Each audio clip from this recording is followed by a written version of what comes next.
నమస్తే people, welcome back to my YouTube channel. So నేనైతే ఈరోజు ఆలు మిల్ మేకర్ కర్రీ మనం ఎలా చేసుకోవాలి ఈ వీడియోలో చూపిస్తున్నాను. దానికోసం ఫస్ట్ అయితే ప్యాన్లో కొంచెం ఆయిల్ హీట్ చేసుకొని నెక్స్ట్ అందులో హోల్ గరం మసాలా ఉంటుంది కదా, అది యాడ్ చేసేసుకొని నెక్స్ట్ చాప్ చేసుకున్న ఆనియన్స్ అలాగే ఒక టమాటోస్ 2 వరకు తీసుకున్నాను నేను ఇక్కడ. వాటిని ప్యూరీ యాడ్ చేసేసుకొని నెక్స్ట్ అందులో 1 spoon of ginger garlic paste and 1 spoon of salt and అలాగే 2 spoons of red chilli powder and అలాగే కొంచెం పసుపు 1 spoon or half teaspoon ఒకసారి అంతా యాడ్ చేసి కొంచెం దాన్ని కుక్ అవ్వనివ్వాలి. నెక్స్ట్ అది కుక్ అయిపోయిన తర్వాత అందులో కరివేపాకు కొత్తిమీర యాడ్ చేసేసుకొని ఒకసారి మిక్స్ చేసుకొని ఫస్ట్ మనం ఆల్రెడీ బాయిల్ చేసుకున్న మిల్ మేకర్ని యాడ్ చేసేసి ఒక 5 మినిట్స్ మీడియం ఫ్లేమ్లో వాటిని కొంచెం కుక్ చేసేసుకొని అది కొంచెం తిగ్గా అయిపోయిన తర్వాత సో ఆల్రెడీ మనం ఆలూని లైట్గా ఒక 50% వరకు బాయిల్ చేసుకున్న ఆలూని ఇందులో యాడ్ చేసేసుకొని బాగా మిక్స్ చేసి ఇప్పుడు దీంట్లో మీకు కావాలనుకుంటే కొంచెం వాటర్ యాడ్ చేయండి, లేదా కొంచెం కర్డ్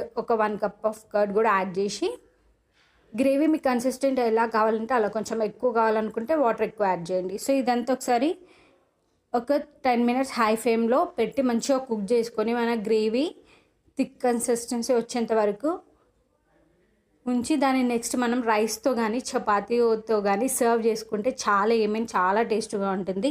ఈ కాంబినేషన్ మీరు ట్రై చేయకపోతే డెఫినెట్గా ఒకసారి ట్రై చేయండి.